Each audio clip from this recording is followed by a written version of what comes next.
Hello, I'm Peter Aziz. I'm here to talk about my upcoming magical membership workshop on Eggregores. And for those who don't know, Eggregores are basically complex and powerful thought forms which take on a life of their own. They rule so many different things in your life. Groups which have been established for a long time have their own egregore which affects their decisions. So basically understanding and working with Eggregores will give you the ability to actually direct the decisions of these companies, even things like your bank. The things that bring the strings behind that people don't see, these things you're going to control. So Eggregores can be used for actually affecting the decisions of groups, changing the direction those groups go in.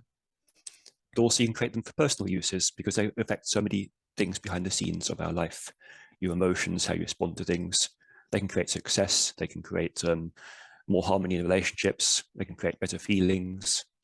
So basically by understanding Eggregores, you're going to learn to understand some of the hidden causes of many of the things that happen in your life. Understanding these things is going to give you control over more of the events of your life. Give you a sense of more being in control.